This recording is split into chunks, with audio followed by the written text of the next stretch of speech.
expedition met the greatest earthquake ever known. High on the rapids, it struck their tiny raft and plunged them down 1,000 feet below to the land of the lost.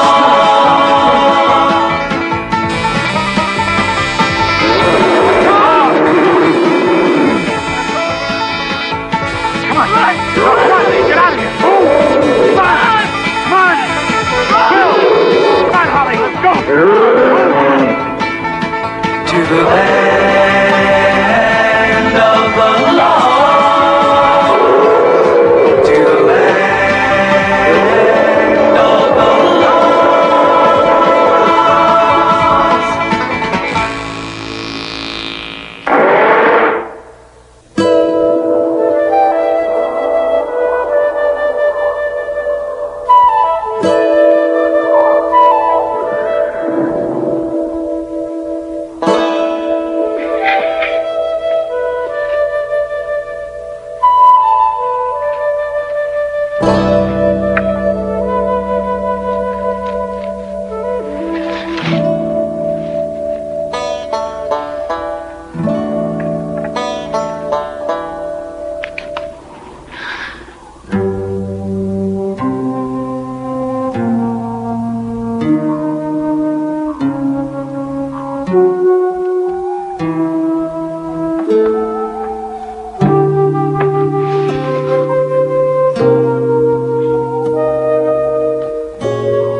Looks a lot bigger up here.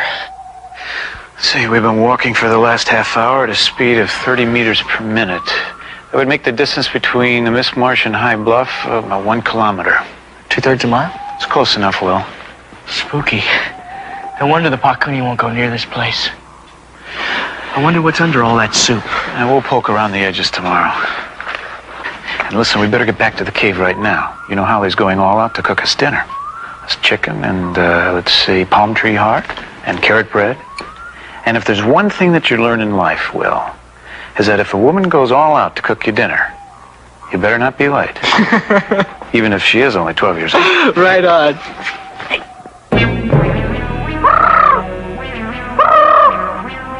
Looks like he's wounded. You know what that means? Whoever started the job is someplace around here waiting to finish it.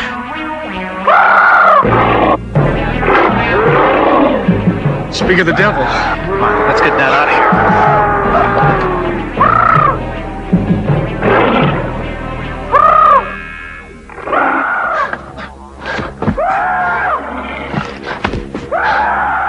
Yeah, I thought we were going to do this tomorrow. Do what? Explore the Miss Marsh. Yeah, we were, but... Boy, this place sure gives me the creeps. Think there's another way out of here without going through Grumpy? There's got to be another path somewhere, Will.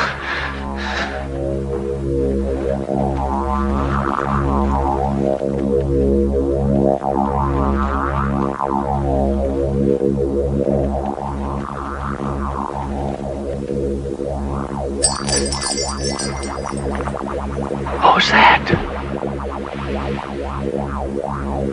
I'm not sure. It seemed to come from over there. In that case, let's go over there. What is it? I don't know, Will. Let's find out. Dad? I just have this funny feeling that we're not alone.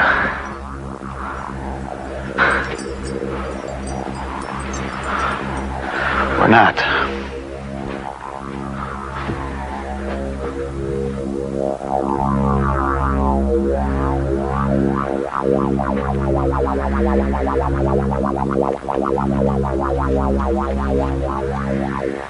Well, See those lights over there? lights? Where? Right there. I don't see anything. Are you sure? Yeah, now I see him.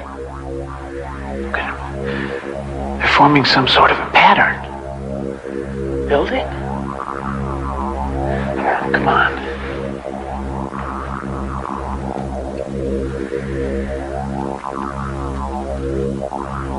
Wow. What is it? I don't know, Will. But it's obviously been built by some kind of intelligent being. Looks like a dirigible. You know, a blimp. If you connect all the lights together in your mind. I think you're right. It's some kind of a craft. It doesn't belong here. Just like we don't. How do you know that? I just do. Just a feeling I have. Dad, let's get out of here while we can. Well, what are we gonna do? Walk over there, knock on a light, say, is anybody home? We're the Martians. We live in a cave over there. I mean, shouldn't we talk this over first? Will, I've seen you face a 5-ton Tyrannosaurus with nothing more than just a stick. It was only Grumpy. All he could do was kill us. Dad, so help me. I had this strange feeling that someone's picking through my brain. Like somebody's going through a card file. Look, it'll be all right. I'll tell you what. You wait for me by the edge of the mist marsh. Okay? You know I can't do that either. Go off and leave you here alone. I'm starting to sound like a baby. See, we've got to go over there and investigate that thing now. It might not be there when we come back. Okay. No more whining. Okay.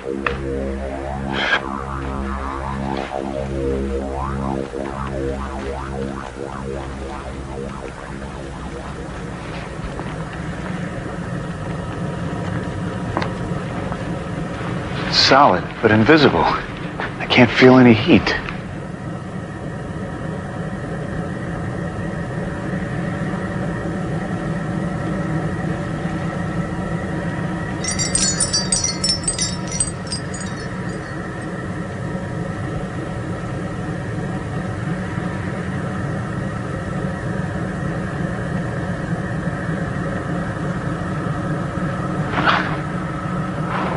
There's an entrance here.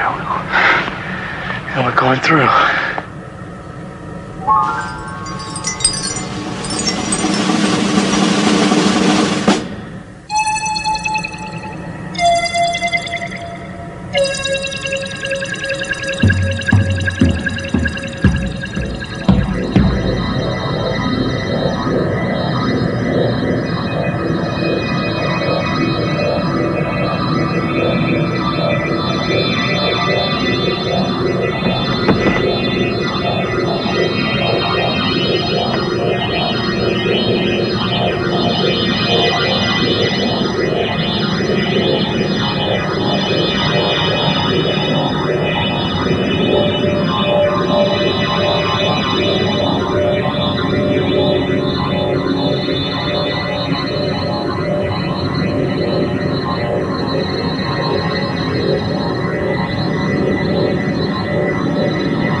This is like being in a maze you can't see.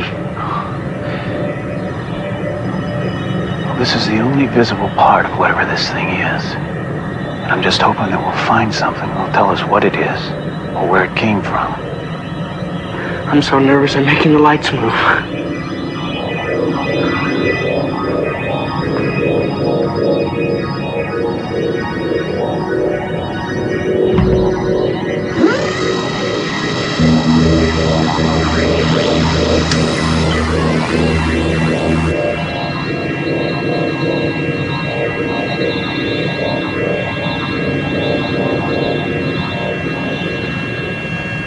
Oh, help.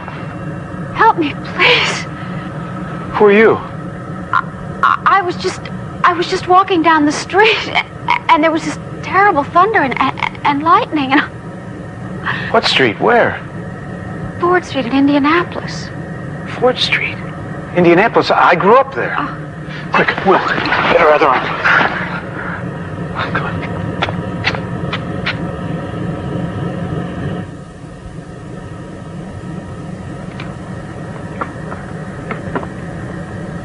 Where am I?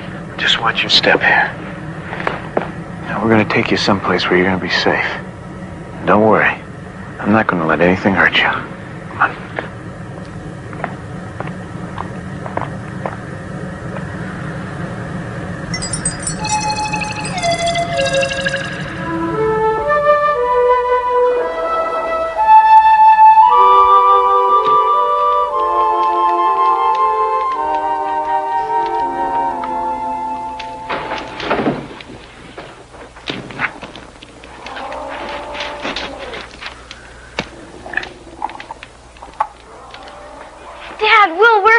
I've been worried sick.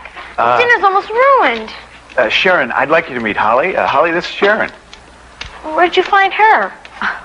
Holly.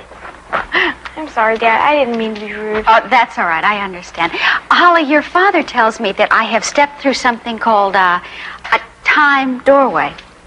Where do you come from? Would you believe that we grew up on the same street in the same town? We're both from Indianapolis. Yeah, isn't that a coincidence, Holly? We even went to the same high school together. Fillmore High. Well, that smells good. I'm really hungry. Oh, yeah, then there was Mr. Javelin. He was the boys' vice principal. He had like a chronic allergy or a tick or something, because he's always, every time we'd see him in the halls, he'd be walking around sniffling like that, you know. He had funny glasses that fall over the bump on his nose, you know. Boy. He used to chaperone all of the dances, you know. And we'd hear him. He'd be shuffling through the bushes, you know, like some kind of a bloodhound. You know, spying on everybody. Boy, he was a real character. Dad, would you like some more carrot cake? No, thanks, honey. Who was the girls' vice principal when you were there? Miss Tanner. Miss Tanner? Mm-hmm. She was there when I was there. Oh. It's a small world. Small universe. Small whatever we are, anyway. Hey, nice dinner. Thanks. You know something? I don't believe her. What do you mean? That they came from the same town, lived on the same street, went to the same school, they even know the same people. Well, how else would she know those names? I don't know. It's like she was reading from Dad's old school yearbook or something.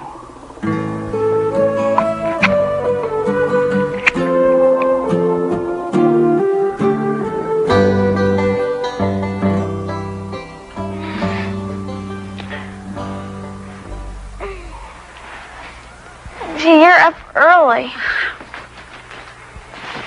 Where's everybody else? Will and Rick went to get some water. How do you like your eggs? Hard? Yes, they're not squishy. Dad likes his. Over easy. How'd you know? Just a good guess. Give me a second, I'll help you set the table. Oh, you already said it. Seems so strange to see 4 plates. I mean, it's been just me, Daddy, and Will for such a long time.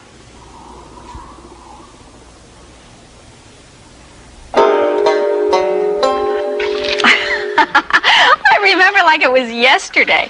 There I was in my white starch dress and my gloves and black patent leather shoes. We were waiting to go to my aunt's, and I was sitting on the porch swing. The neighborhood dog came over with his little muddy paws and jumped up on me and got me all dirty. That's the same thing that happened to me. It was Feeney's dog. Oh. Well, I guess it happens to every little girl.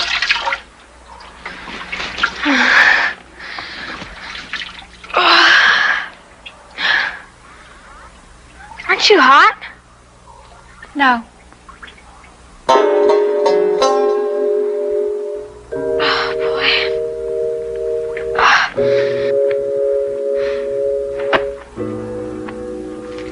Will, she's weird. I mean, she isn't even sweating in this heat. I know she went to the same school as Daddy, and they knew the same people, but she's telling me things that happened to me. I know, it's just too much of a coincidence. But that's not what I'm worried about. Well, what? Dad is so lonely to talk to somebody his own age that he might not be able to see her the way we do. But I really think I ought to at least try to talk to him. Well, what are you going to say? She's too perfect?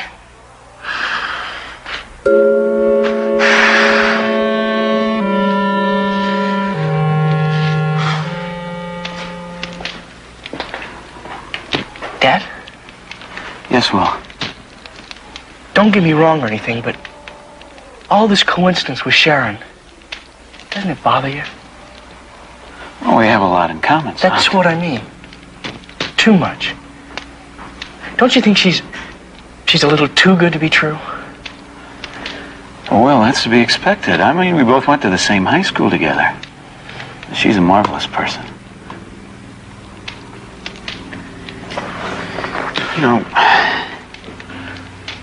you don't know what it's like, son. I mean, you and Holly, you have each other to talk to. And I love you both very dearly.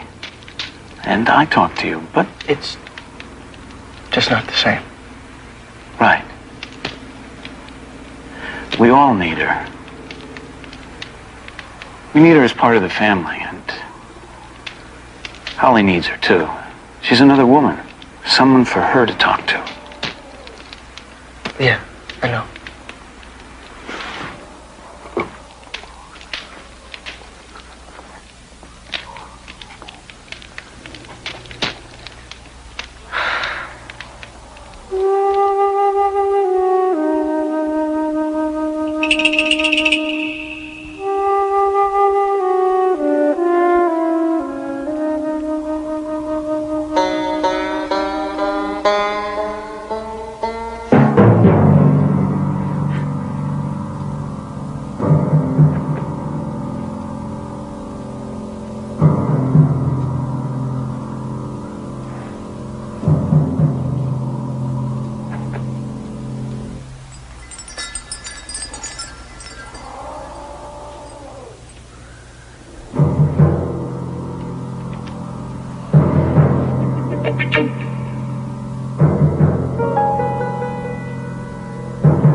Sharon!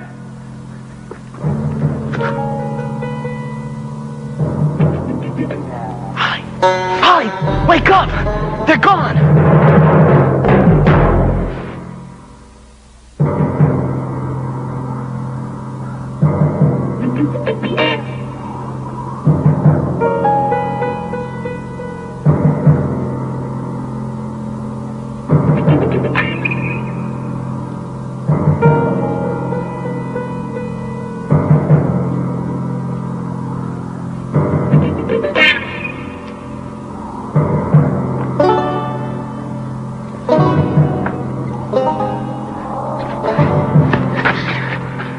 What's the matter? It's the same feeling I had when we were in the mishmash. It's like cold fingers poking on my brain. I think I feel it too. It's awful. I understand now. It'll get worse if we try to follow Dad.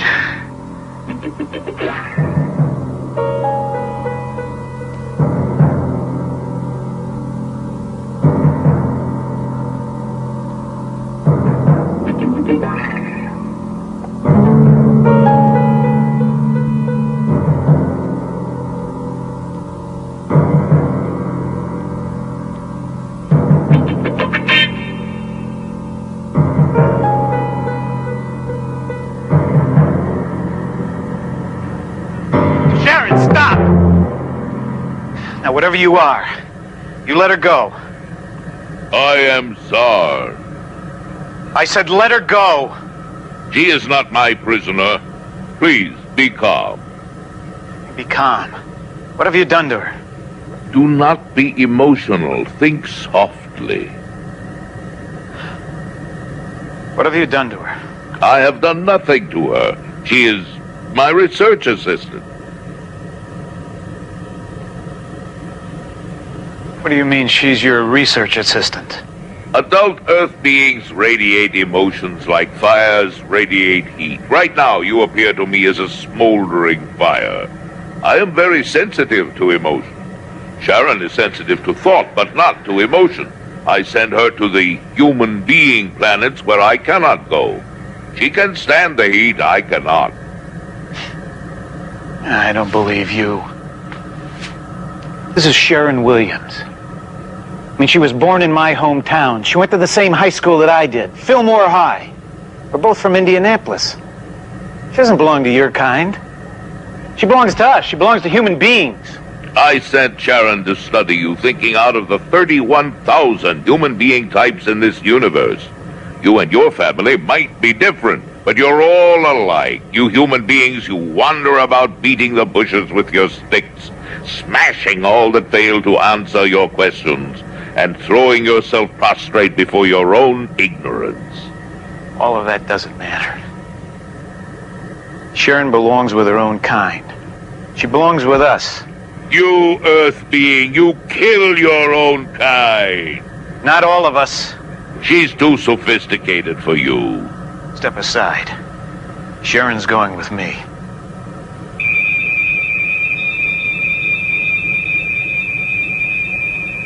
Think out the consequences of your acts. She's not for you. Rick, please, go back. I'm not of your planet. What's he done to your mind?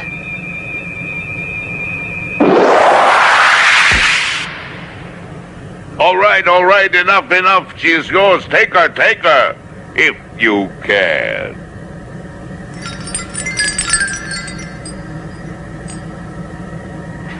Sharon, it's gonna be all right. Now, you're gonna go back to High Bluff with me.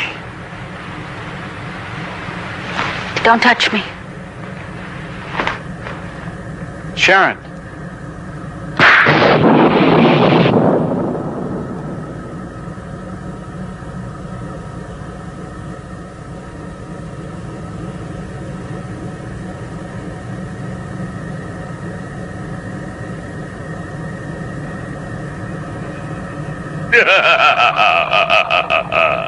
I told you. Rick, I'm sorry. I'm not for you. I am not of your planet. Mr. Jablin, the boy's vice principal. You remember him. He had a chronic allergy problem. Good night, Rick Marshall.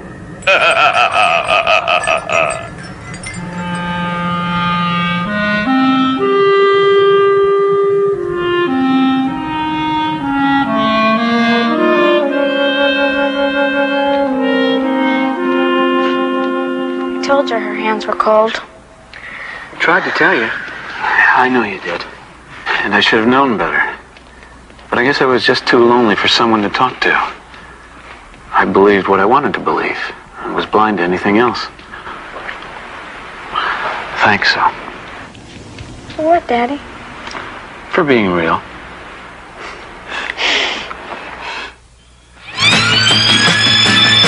When I look all around, I can't believe the things I found. Now I need to find my way. I'm lost, find me. Living in the land of the lost. Living in the land of the lost.